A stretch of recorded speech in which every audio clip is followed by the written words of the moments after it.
Okay, so third configuration or third type of control you can say is you can have a motor driven CMM. Okay, and data processing is also computer assisted.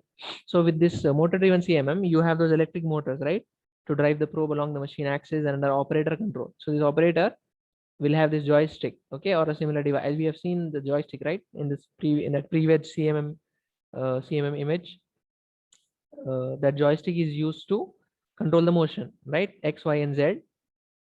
So motor driven CMMs are generally equipped with data processing to accomplish the geometric computations required in feature assessment.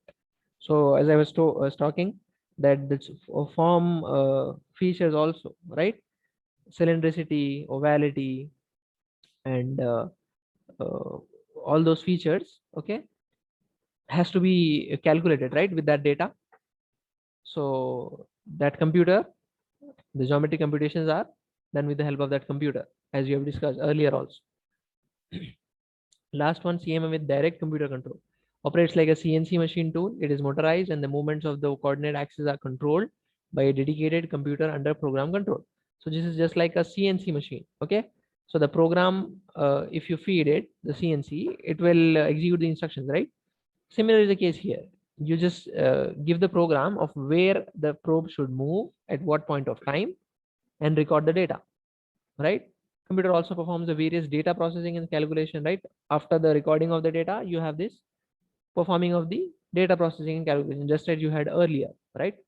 Second and third category, similar is the case here. As with the CNC machine tool, the DCC CMM requires part programming, isn't it? So for it to automatically perform the operations, the inspection steps, and it has to be fed with a part program. So this is completely automated kind of CMM, you can say.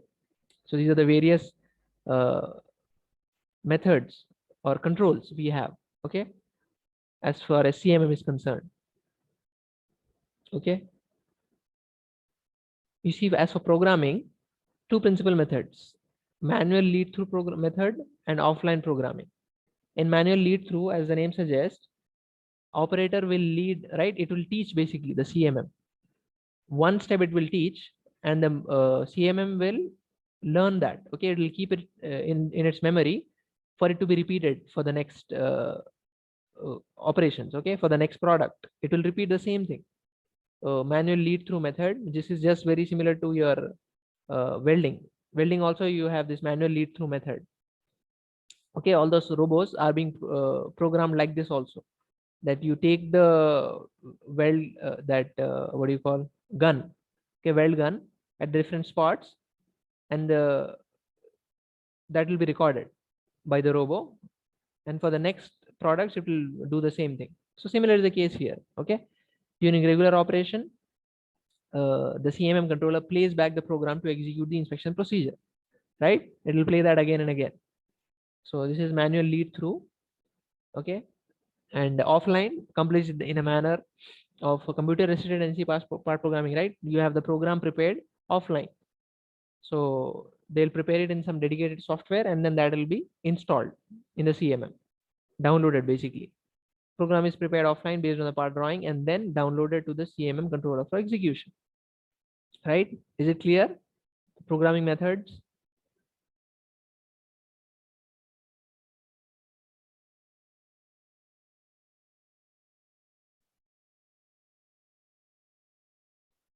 Okay, you see machine vision, this is that non-contact type of technology, right?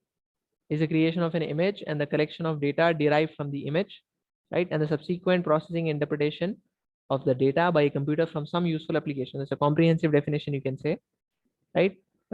Basically with the help of that image we are capturing, we are trying to process it and interpret what it means, right? So for some useful application.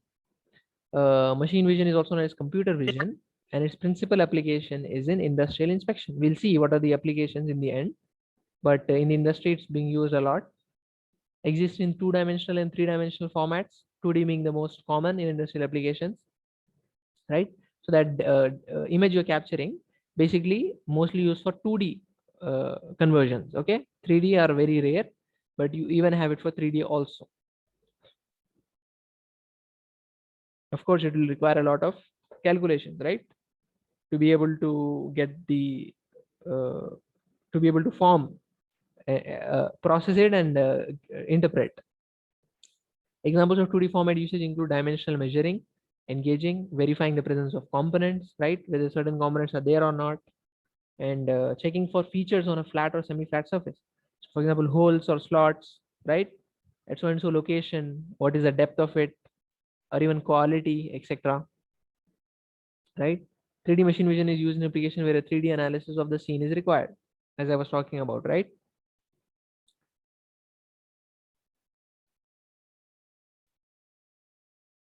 Okay, operation of machine vision has three functions basically: image acquisition and digitization, image processing and analysis, and interpretation. Yeah, as you can see here, first phase, image acquisition and digitization. Basically, you're taking the image.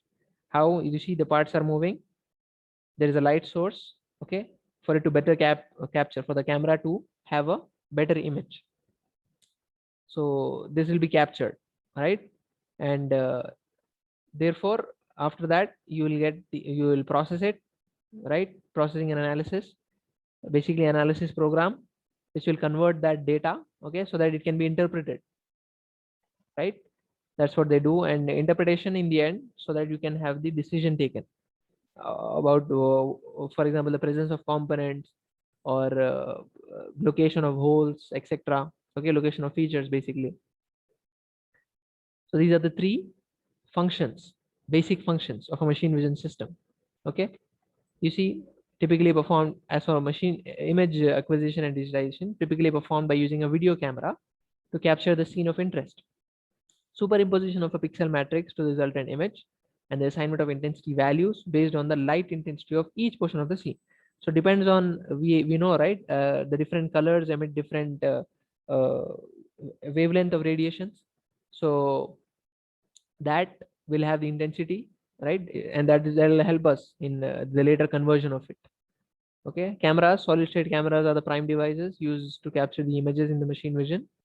They project the image onto an array of photosensitive elements that produce an electrical charge equivalent to the light intensity on each element, subsequently stored and read in the data processing and analysis function. So, so that photosensitive elements, they will produce the electric charge proportional to what? To the light intensity of the element concerned. Okay, so that's what is helping us to take the image, right? Illumination, as I was talking about, they have to have some light source, right? 5 categories of lighting in machine vision: either front lighting, back lighting, side lighting, structured lighting, strobe lighting. So all these depends on the application you're trying to use it for, right? And quite simple, as you can see: front lighting, lighting from the front, back lighting, and so on, right? Doubts?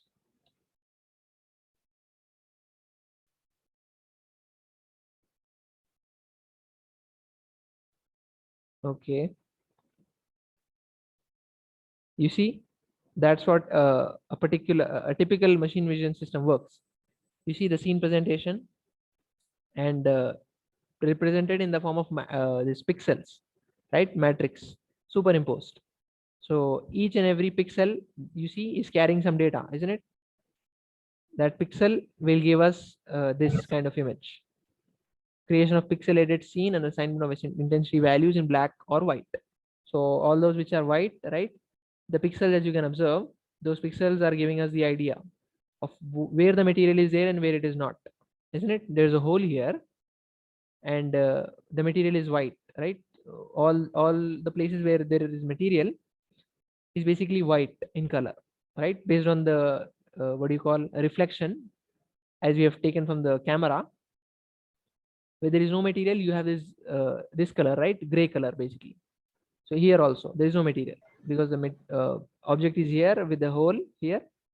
So you see, that's why you have these black dots here, and all the at the other places, and white where you have the material.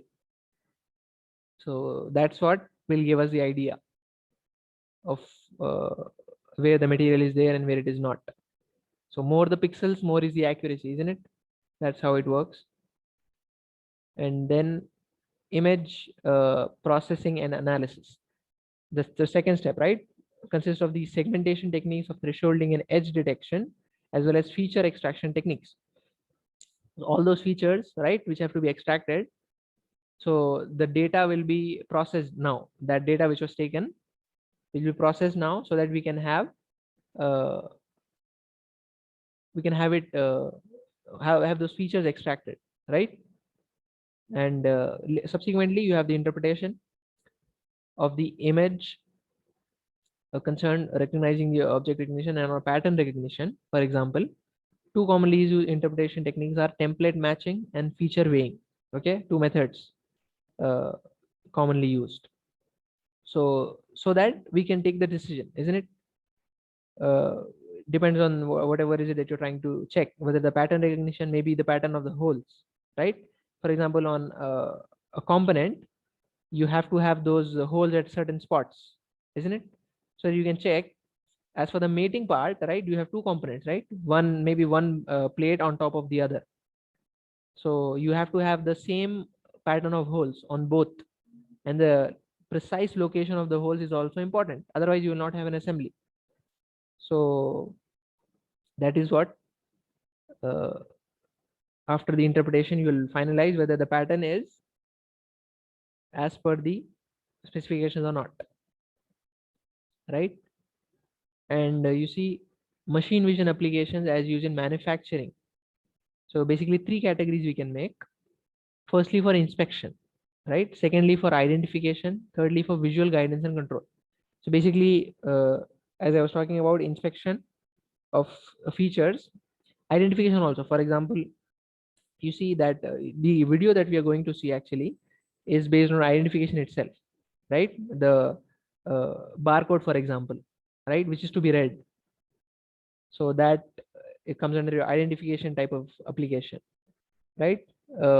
As to what application or the tasks that this inspection method will achieve is this dimensional measurement on parts or products, right? Dimensional gauging on parts or product, as we know, verification of the presence of components, right? If it is an assembly, right, and you're taking the image from the top, as it moves from left to right, you have a machine vision system installed on top of it, so that will check whether the components are there or not. For example, it is very important in your PCB assembly, right? Many components, so transistors, thermistors, etc. So to ensure the presence of components at the desired spots, right, verify whether they are there or not. You use this machine vision application. Verification of hole location, number of holes, as we have discussed, detection of surface flaws and defects also, and detection of flaws in a printed label, right? So all the information which was required is there or not on the printed label, those barcodes and MRP, etc., right?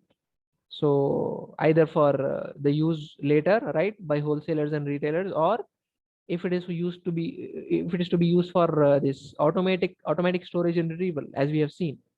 Basically, you have to have an identification system, right? So that is where this comes into picture. So I think, yes, that was your last slide. Now let me show you one video, okay, about machine vision.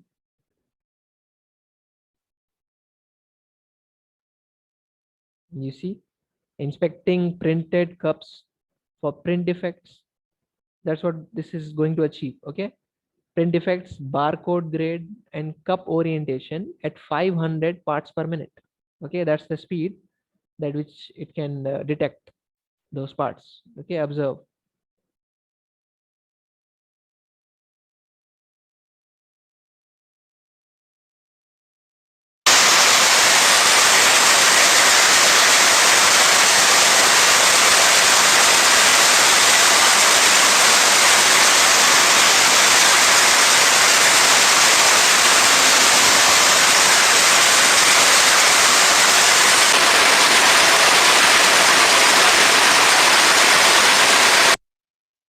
We have discussed that machine vision is to be used for high production, right? High production and low variety, right? So that's why if you can understand, right? When there is a large amount of components to be inspected and the variety is not much, then your machine vision system will be installed, right?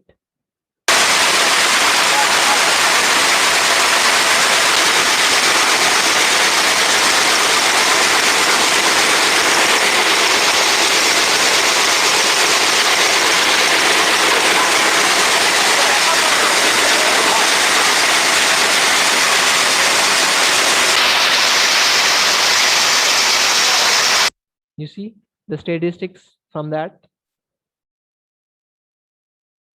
A code, B code, C code, all these are codes that they are checking.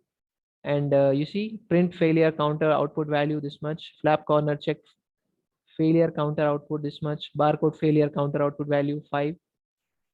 So flap corner, all these are features that they are checking.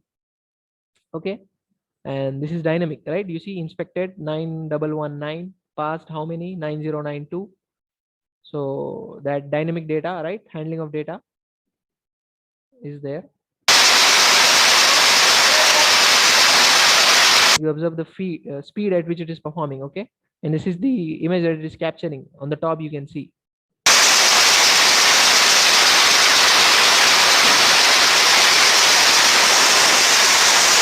You see that number may be a serial number. Okay. And all those other things.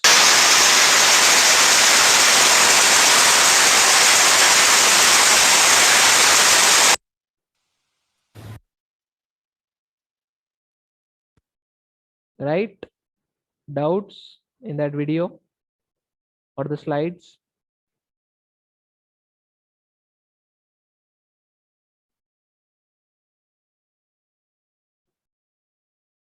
I was not able to show that video for section B. So anyhow, I'm keeping it on Code Now platform also, so you can watch it.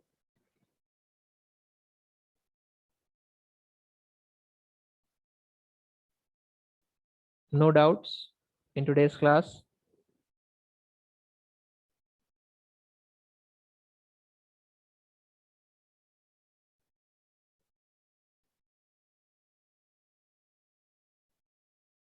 Okay, then we'll end the class.